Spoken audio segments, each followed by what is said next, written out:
Okay, welcome back to Talkin' Knicks. I'm Tom Piccolo, recording this on a Sunday evening, just hours after the Knicks won Game 4 at MSG.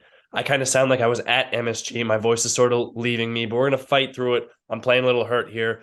But the Knicks took both games at home, pushing the series to 3-1. It's probably the most exciting time to be a Knicks fan in a long time. So we're going to talk about it. Let's do it. Let's talk Knicks. All right, I'm joined today by my co-host, Greg Poon. Greg, you watched this game, so you're probably doing pretty well, but I'll ask anyway. How are you? I'm good. That's the thing about the Knicks. They have a lot of influence on my mood day to day. So it got stressful in that fourth quarter a little bit, but we survived, and now I'm happy. Yeah, man. We'll talk more about that game specifically. I think that third quarter run to kick it off was particularly stressful, but let's go with the first game of the weekend, Friday night. The Knicks won this one going away. This was the first game, the first home game at MSG of the series, and I mean I think the storyline was really the crowd, especially to start it. Like both teams couldn't hit anything. And I think it was just a function of so much adrenaline coursing through these guys. Like, so ultimately the Knicks won 99-79. I mean, that 79 really jumps off the page. Like, the stat was thrown around a lot that it was the first time all season, regular season or postseason, that a team has been held below 80 points in a game this year. That's quite remarkable. But yeah, just so we could talk about it quick, Greg, what kind of jumped out to you in that game? I mean, the big thing was the Cavs scoring 79 points. Like you said, there was a lot of just missed wide open shots in that first half in particular. First quarter was 17-17, just bad, ugly basketball. And then the Knicks kind of took off after that, and they outscored the Cavs 28-15 in the second quarter. But the Cavs continued to just miss every single shot, which, while the Knicks were good, the Cavs were bad in that game. I think that was probably more helpful than what the Knicks did. I mean, RJ Barrett stepped up as well. He had a bit of a flop in games 1 and 2, but he showed up, and if the Knicks are going to do anything in these playoffs, they're going to need RJ Barrett to pitch in as that third star. Exactly. He's the guy I wanted to highlight too. Because he was the one who was kind of hot early. He was the only one who was hitting anything to start that game. And, he hit the first field goal of the game with that three-pointer on the wing, and the crowd just went wild. And, RJ, he's like, the phrase gets thrown around a lot, but he's built for this, right? Like he clearly doesn't get scared of the moment. He's like, he kind of cherishes it and he thrives in it. And in this game, he really got to the basket well. He didn't have his 3-point shot dropping in this second game here on Sunday, but on Friday he was 3 of 6 from behind the arc. And I was just really impressed with overall his decision making. He was looking to make passes early off of drives, looking to the opposite corner, like just all the little stuff that you want to see him do when he gets because he's able to create these advantages when he gets to the rim and gets into the paint and draws all this attention. But so often he doesn't make the right choice, especially in games 1 and 2. But man, these past two games, he has been a star, and the Knicks have needed him. So it's been super encouraging to see. He's been awesome. Anyone else? The other guy I kind of wanted to shout out was Jalen Brunson. We talked a lot in the our group chat about those guard pick and rolls, right? That was like kind of that was sort of an adjustment that Thibs made, was instead of having the bigs, your Mitchell Robinsons or Isaiah Hartensteins setting the ball screens for Jalen Brunson, they were having the guards, Emmanuel Quickly, most notably, whoever Donovan Mitchell was guarding was coming up to set the ball screen for Jalen Brunson, and he was just taking advantage of that every time. He was making the right choices and racking up assists, hockey assists. He finished the game with 6 assists. and also getting his own, right? He had finished with 21 points on 10 of 18 shooting, and he started ice cold. So he really found it in the second quarter, in the second half. Yeah, that's one of the nuances of the game, the playoff chess match. The Knicks just really got absolutely destroyed in that game too. There was no hope by midway through the second quarter. The game was over, as far as I could tell. Just the Cavaliers, like you mentioned, they were double teaming every time a big set came to set the pick and roll. And I know that Brunson was struggling with it, and whoever was handling the ball was struggling with it. And Kenny and I were saying, like, in this game three, I can't believe the Cavaliers weren't just still doing exactly what they did when they destroyed the Knicks in game two. But there was more to it than that. Like you mentioned, it was because they were using different people to handle the pick and roll, and that even went into this game four. Again, they started at the end of the game. They were blitzing Brunson and leaving RJ Barrett when he was setting the pick, and daring RJ to beat them. And as we mentioned, RJ is built for this, and he did beat them in this game. He put up 26 in game four, which I'm sure we'll get to more. Yeah, and I'm almost ready to make that transition. I will say that, like, one thing you and I discussed a little bit separately was that, so Julius Randle finished this game 3 of 15 from the field. That was game 3 on Friday, 2 of 10 from behind the arc, just 11 points. But one thing that kind of stood out to me was he never really let his inefficiency on offense impact his defensive effort or intensity. He was playing strong defense throughout the game, and it was just so noticeable because in game 2, Randall really struggled to put forth any kind of effort on that end. And then game 3, he stepped it up. And then that takes us to game 4, where he reverted back to some of his worst tendencies and really wasn't putting in the requisite effort that you need on that end of the floor. And it led to him getting benched in favor of Obi Toppin.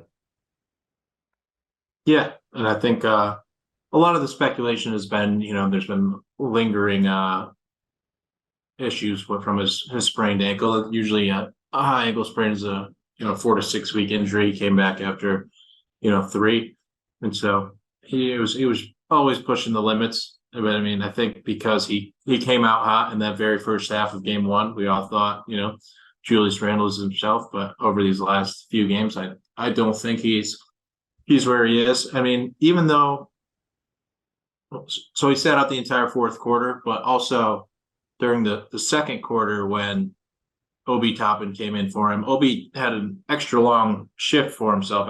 He was in for 8 minutes and 12 seconds, which, if you watch the Knicks all season long, like clockwork, Obi plays, 6 or 6.5 minutes and then he's out. So the lead during that time, the Knicks started that quarter up 7, lead got to 15, and it was 11 by the time Obi came out. So I mean, it wasn't like drastically. The Knicks are doing so much better with Obi Toppin in that second quarter in particular. So I thought that was a little telling that maybe there was more to it than just Julius Randle not being good. It was maybe a rest issue.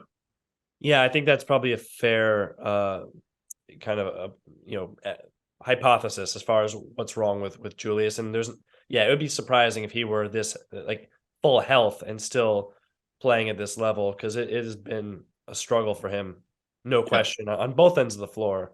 I'll also say that Obi Toppin in this game wasn't dominant. He had 5 points, 8 rebounds. So the rebounding was great, but I mean, he wasn't doing anything on offense that Julius Randle couldn't do as a decoy. But like you talked about in game 3, his effort on the defensive end was there. In this game, it was not. He kind of looked tired and distracted and not ready to give it everything.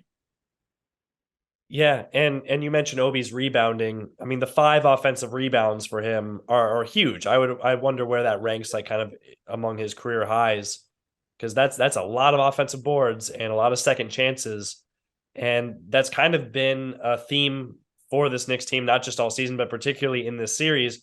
That was something that everyone highlighted going into the series, that the Cavs are a weak defensive rebounding team.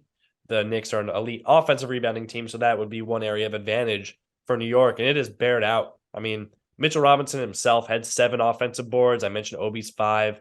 A bunch of guys had a couple. Like, I mean, the second chance points, I don't have that number in front of me, but just eye test, like there were so many extra opportunities that New York gave themselves. So even if they weren't hitting, they were able to make up for it. And those are just effort plays, right? I think the first game New York came out and everyone agreed like they were the ones playing with force, they were the aggressors. And then game 2 flipped the script, and 3 and 4 at MSG, New York they've been the ones getting the loose balls. They've been the ones, getting all the 50-50 balls and everything like that. So I think part of that was the MSG crowd that we talked a little bit about earlier, but also just, this is a Thibs team and they really have like played to his identity. Yeah. And I mean, Mr. Hustle on the team is Josh Hart, and Quentin Grimes missed that second half of game 3 and he was out in game 4. So we saw a lot more of Josh Hart. I mean, even though we had already seen a ton of him, he played 40 minutes in this game 4. And he's just all over the place on offense and defense. He's always pushing the pace. He's got his patented move, like Kenny mentioned. Mike Green talks about it. He just is a one-man fast break kind of in transition. He is willing to go 1-on-4 and just gets to the rim and finishes layups when you don't expect him to. Well, I expect him to at this point. Like, it's just you wouldn't expect a person to be going for it in these spots. Yeah, he does his kind of left to right, almost a Euro step sort of thing, a step through, and it somehow works every time. It's pretty incredible. You got to believe in yourself. Yeah, so the Knicks scored 21 second chance points. That was a +9 edge over the Cavs, and that's huge. I mean, that's what this team has done all year long, and they continue to do it here in the postseason, and that's super encouraging. Greg, one adjustment that we'd also talked about before was that the Cavs, instead of going with their traditional 2 big lineup of having both Jared Allen and Evan Mobley on the floor, they were going with just 1 big, and that was so they could get someone to guard Jalen Brunson. In this case, it was Isaac Okoro, but they were just like dying for anybody to be able to defend Jalen Brunson at the point of attack. And the Cavs did that so they would have more shooters on the floor, right? Because if you have 2 bigs plus Isaac Okoro, your shooting's pretty thin.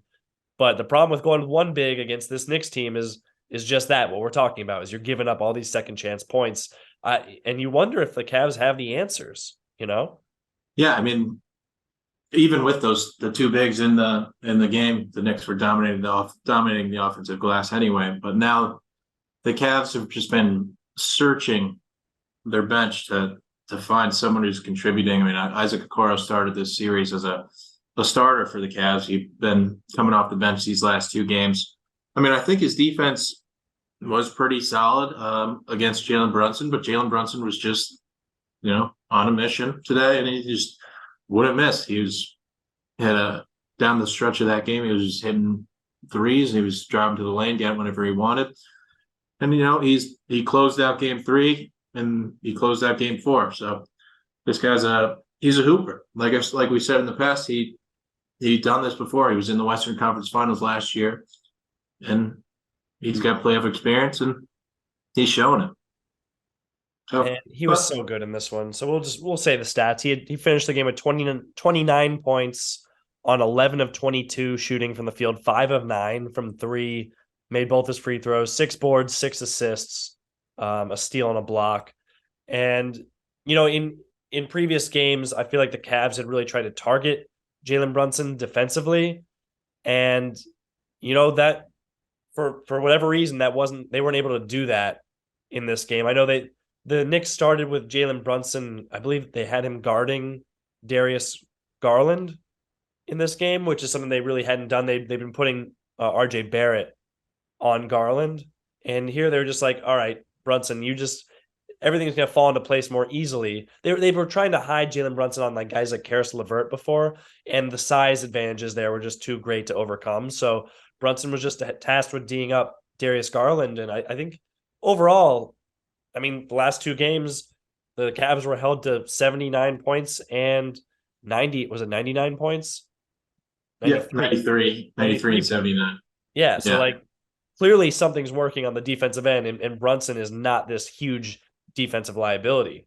Yeah. And Garland had a disaster class, as the kids say, in game three. He was Oh my God. 4 for 21. He was 1 for 12 at halftime.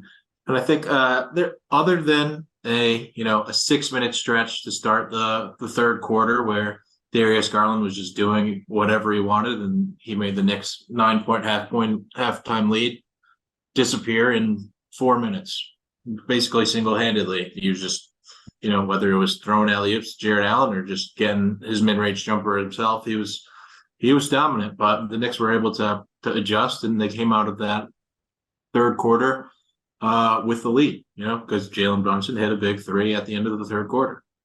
Yeah, and I think that stretch you were describing where Garland was kind of taken over, that was kind of the one time where I thought that Mitchell Robinson was a little out of his element. I mean, the dude has been so good this whole series, really, on both ends of the floor, doing what the Knicks need him to do.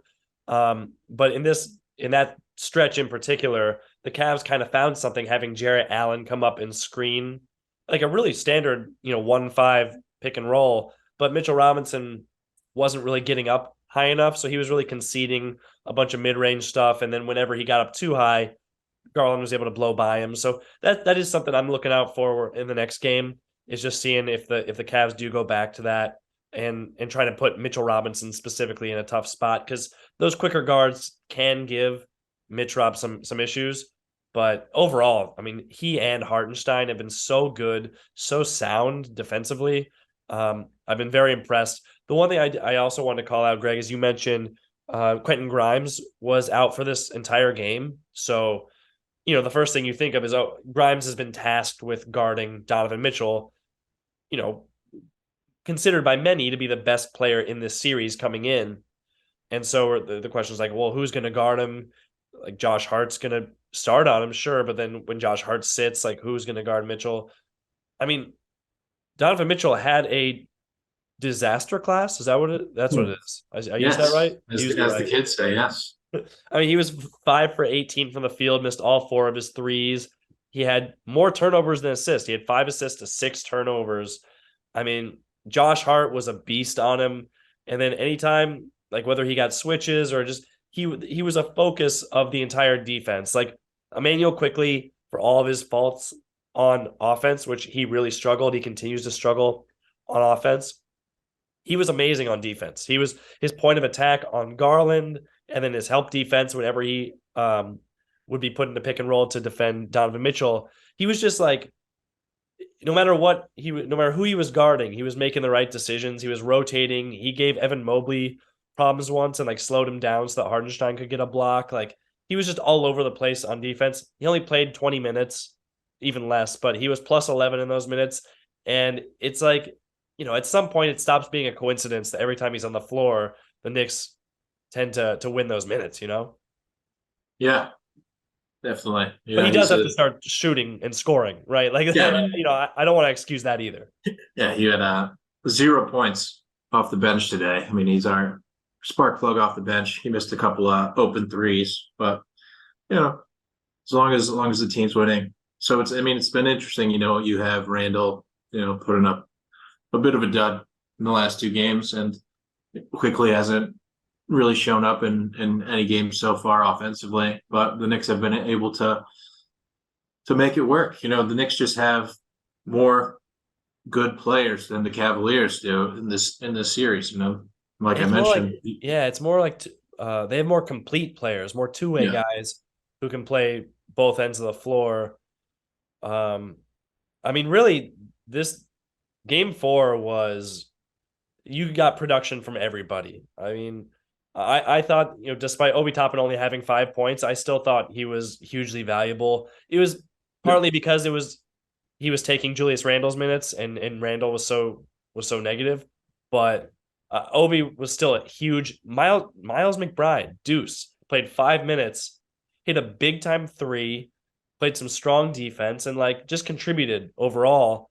And that's what needs to happen when you have injuries like Grimes did, like Grimes going down. You need your role players, your end of the bench guys like Deuce to step up and make positive impacts. And he did that. So, like, up and down the roster, kind of, putting Randle aside a bit, everybody played good games or contributed positively.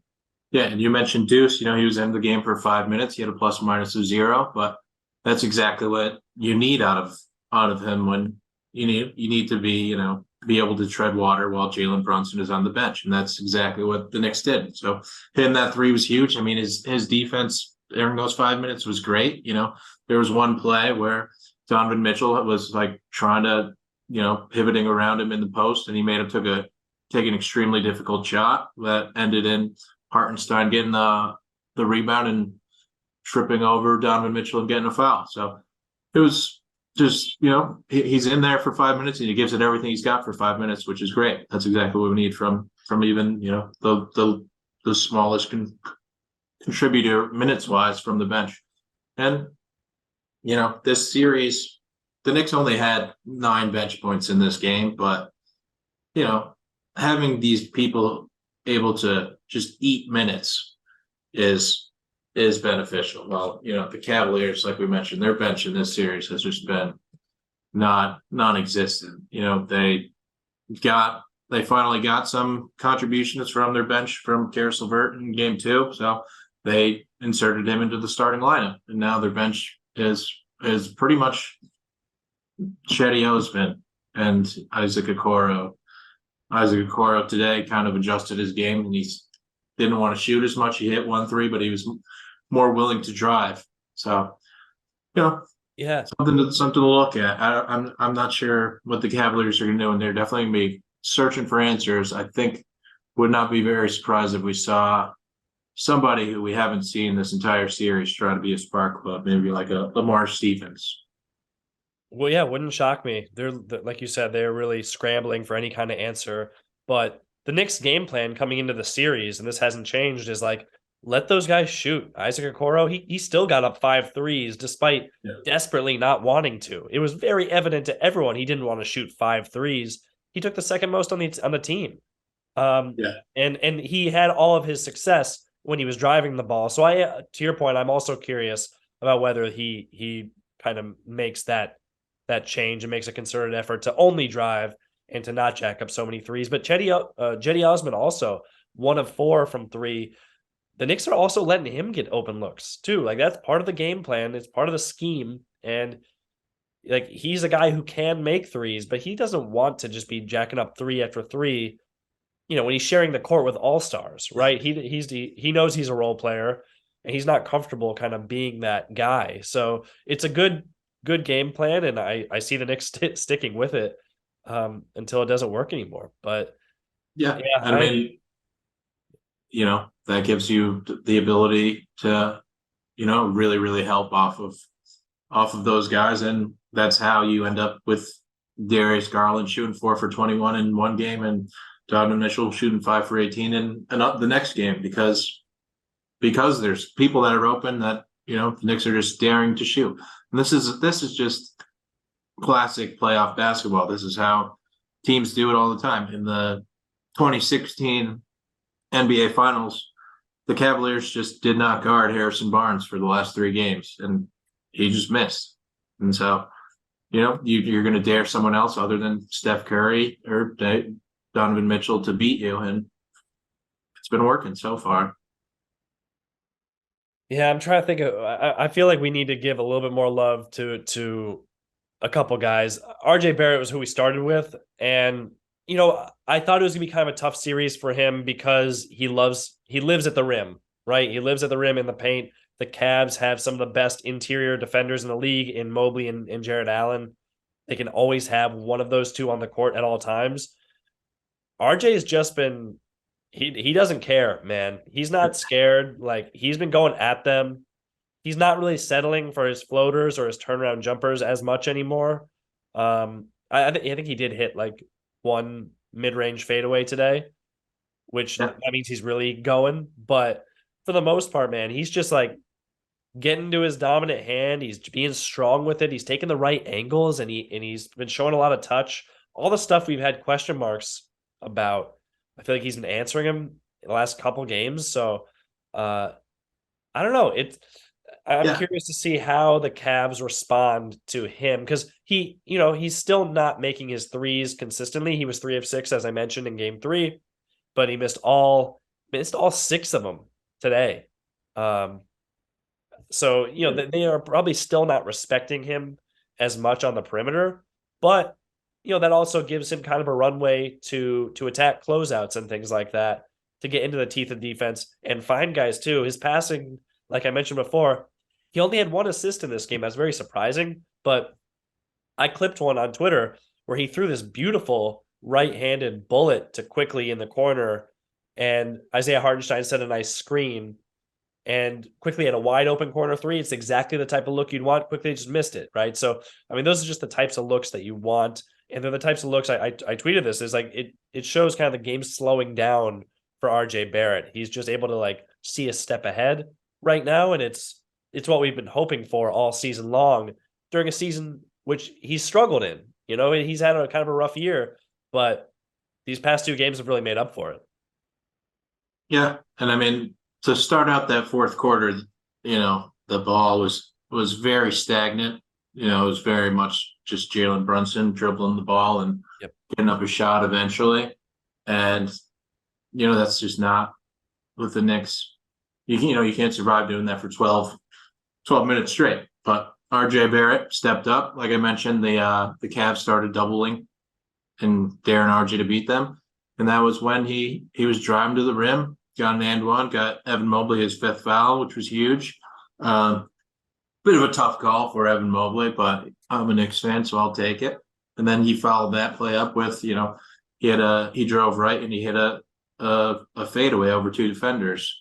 I think that was what you mentioned about his mid range game. So yeah, he was just great, especially down the stretch. I mean, he was great throughout the entire game, but especially down the stretch when you don't want to rely 100% on Jalen Brunson. Well, even though Brunson was cooking, he had a couple of huge threes down the end of the fourth quarter. But having a second guy there while Julius Randle is out was important.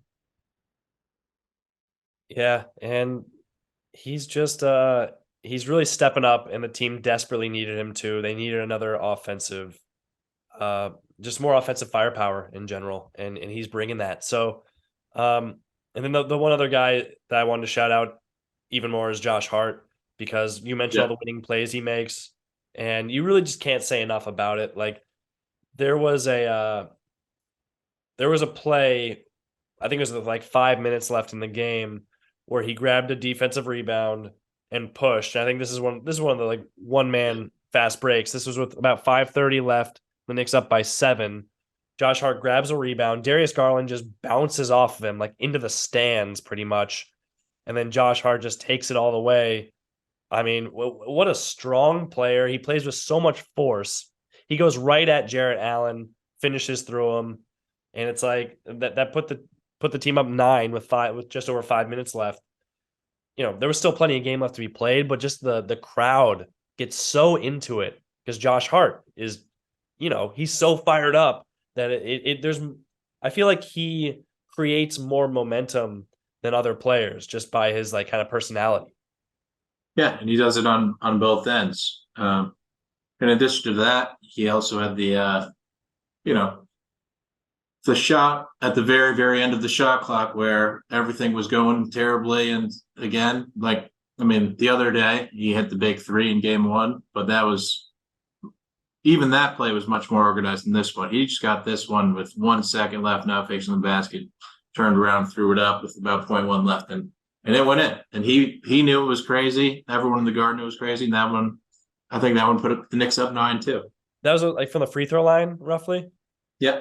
Yeah. No, I mean, that was a completely broken play. Was it out of a timeout? I feel like it was just not a good offensive possession at all. And Josh Hart just saved it. And he does that so often. So, man, Yeah. this is like really a team. It's really inspiring to see. It's so much fun to watch.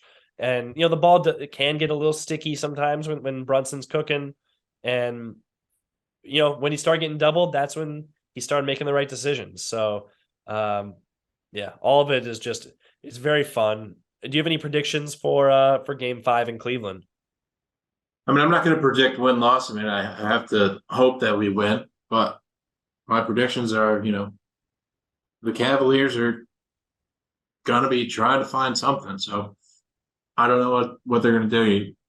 We saw it on the stretch of that game where they're trying to switch from the two bigs to the one big. So maybe we'll see that more. But if Julius Randle's feeling better, that isn't going to work.